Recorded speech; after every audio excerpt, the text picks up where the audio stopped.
मित्रों नमस्कार, मैं मृदुल आज फिर हूँ आपके बीच में उसी श्रृंखला को बढ़ाते हुए पार्क की। आज मैं बात करूँगा बुद्ध ग्रह की। मित्रों जब जब भी हम पार्क में आते हैं तो सबसे ज़्यादा जिस बात से प्रभावित होते हैं वो होती है पार्क की हरियाली, पार्क की हरितिमा।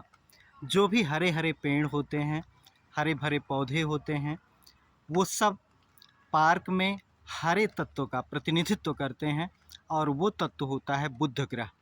तो पार्क की लगभग सारी चीज़ें हरियाली से भरी होती हैं और वो प्रतिनिधि देवता उसके होते हैं बुद्ध देवता। तो बुद्ध देवता जीवन में बुद्धि देते हैं और यदि जीवन में बुद्धि ना हो तो कुछ भी नहीं होता। बुद्धि के बिना संसार की समस्त वस्तुएं निरर्थक हैं। अगर हमारे पास बुद्धि ही नहीं है तो हम जीवन में कुछ भी नहीं कर सकते।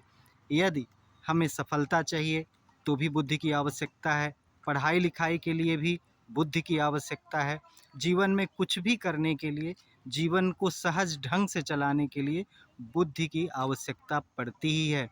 तो इसलिए बौद्धिकता के बिना कुछ भी नहीं किया जा सकता, ना हम कोई प्रोफेशन कर सकते हैं, ना व्यापार कर सकते हैं। तो इसलिए बुद्ध तत्व या बौद्धिकता की परम आवश्यकता होती है। और बुद्ध नशों का भी कारक होता है। तो जीवन में जो नसों से संबंधित समस्या आती हैं वो बुद्ध ग्रह की वजह से आती हैं। तो जब हम पार्क में घूमते टहलते हैं, हरे भरे पेड़ पौधों के बीच में रहते हैं, तो हमारी बुद्धि में एक प्रखरता आती है, बुद्धि में एक सहजता आती है और वह बुद्ध तत्व प्रबल होता है। और उसकी वजह से हमारी जो बुद्धि की प्रखरता है वो एक तरह से हमें सात्विक भाव की ओर ले जाती है और हमारे जीवन में एक सहज भाव का संचार होता है।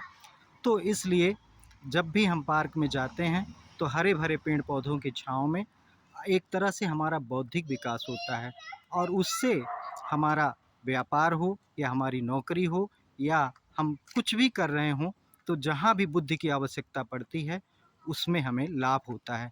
तो इसलिए पार्क की सबसे बड़ी भूमिका हरे हरे वृक्ष होते हैं और इसीलिए हम वहाँ जाते हैं और ताकि उससे हमें मन की शांति मिल सके। और केवल पार्क की बात मैं नहीं कर रहा हूँ, गाँव में हरियाली होती है, पेड़ पौधे वहाँ भी होते हैं, खेत खलिहान होता है। तो जहाँ भी हरा भरा कुछ भी मिले, आप उसकी छाँव में रहेंगे तो आपके बुद्धि तत्व का विकास होगा और ये आपके जीवन में उन्नति करेगा।